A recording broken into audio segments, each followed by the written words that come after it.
Matter and spirit are deeply infused with each other. It's like Shiva and Shakti. Only to our mind, which is dualistic in nature, we think these two are separate things. Your career, your family, your job and spiritual awakening are two different processes. They are not. It's part of the same thing, expressed differently.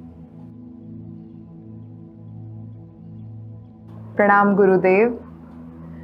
This question has come from Juhi ji, and she is asking that Gurudev, I have been on this path for 3 years. As a working woman with high ambitions, I now find myself losing interest in work and drawn deeply to Shiva Bhakti. I still wish to achieve my goals. Please guide me. Juhi, it's bound to happen. It's bound to happen because there are various stages, Juhi. Please look at it carefully. As I said earlier, so far our life was running around for a certain material ambitions. Then we somehow get awakened to the reality of another realm of life called spirituality, which is not separate from this world of matter.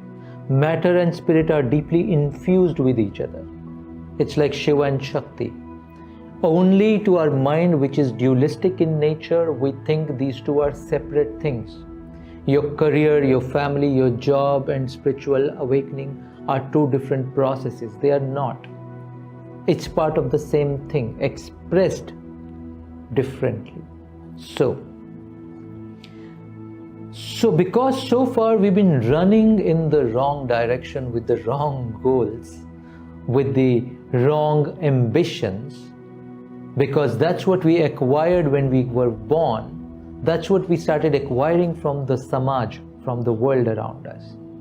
We thought that's a real, and we started focusing and running towards that which we assumed was real.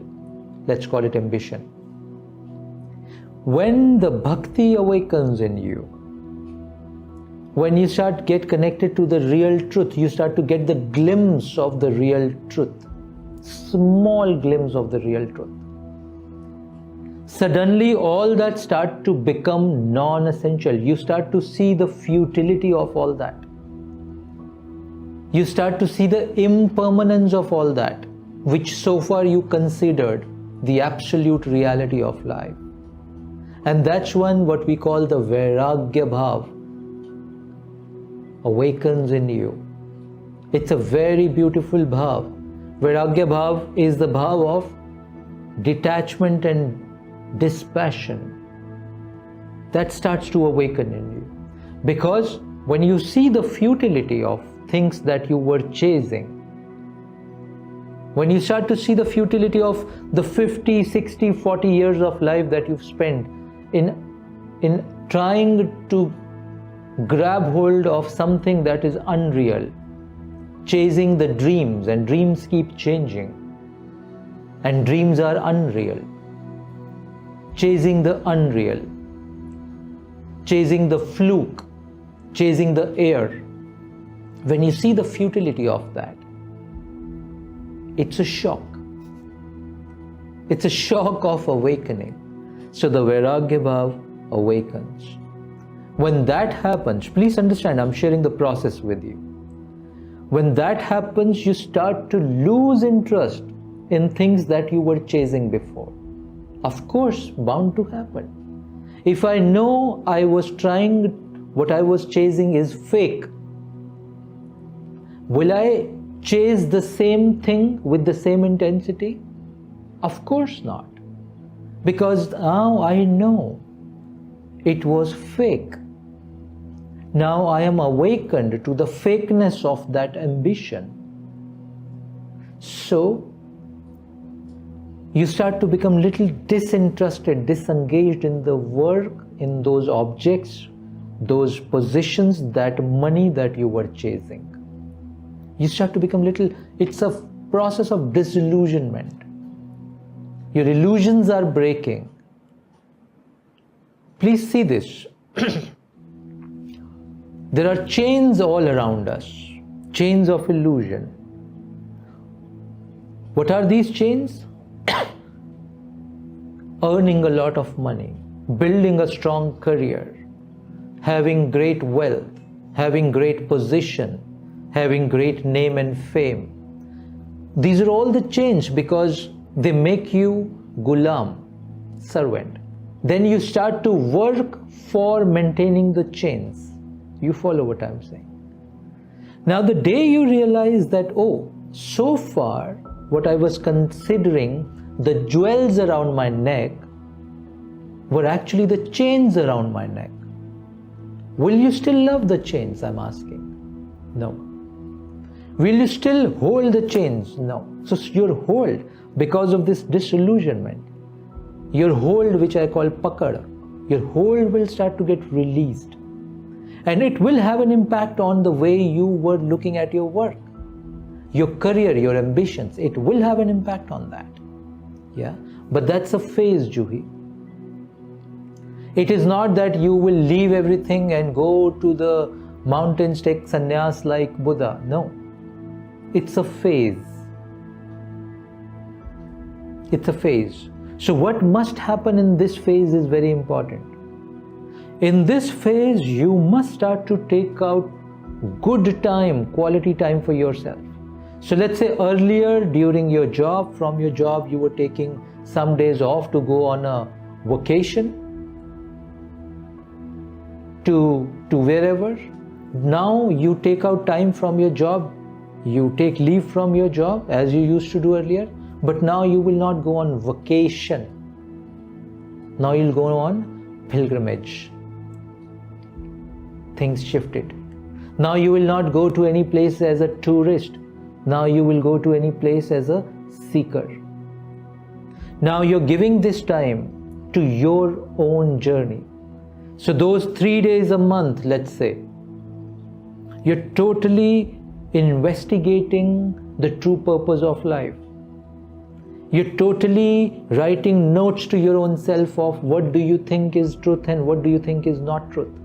You will get time and spend some time in some ashram, some spiritual space with some spiritual seekers, with some guru.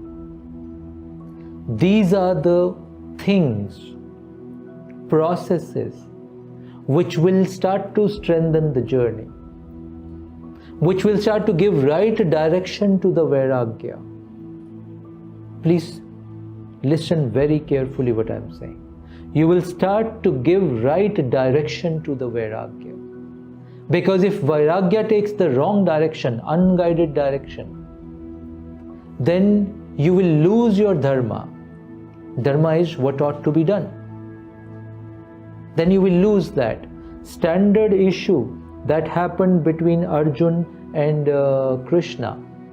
Arjun got this bhav of vairagya in the middle of the war. And he said, I'm losing interest in the war. I don't want to fight this war anymore. I want to leave this career of a soldier. I'm a warrior. It's my career. It's my profession. I want to leave this profession and become a monk. Yeah? Krishna said, no, Arjun. You must not do that. Krishna identified that the vairagya in Arjun is awakening. He as master, as guru, gave the right direction to that vairagya. And the right direction, now the next phase comes. Once you start to spend time in your spiritual sadhana, everything about your life you start to make as sacred. Now you enter into the next phase, where even your job becomes sacred. Earlier you were doing the job to gain appreciation, promotion, money. Now you're doing the job as your expression, as your service to the office that you work in, as your service to humanity. It's the same job. The attitude towards that will start to shift. The way Arjun's attitude towards the war got shifted, and he realized, this is my dharma. This is what I'm supposed to do. This is what the situation demands. So you get that gets imbibed in you. So whatever the situation presents itself, you respond to that situation accordingly. You don't want to run away from anything. Every aspect of your life starts to become sacred and spiritual. Do you follow what I'm saying? And that's when this struggle that we create within ourselves, the struggle between the life of matter, work, profession, family, money, and the life of spirit, which is my own inner journey. The conflict, usually we have created in our minds the conflict between these two lives. That conflict will start to ease out. That conflict will start to dissolve. Every karma that you will perform then will become a sacred offering to the divine. Cooking at home, that's when the food becomes prasada. Even if you cook at home, it's a prasad. Your job becomes an offering, a seva. Yeah? The money that you earn becomes a prasad, the dana that you receive and the dana that you share with the world.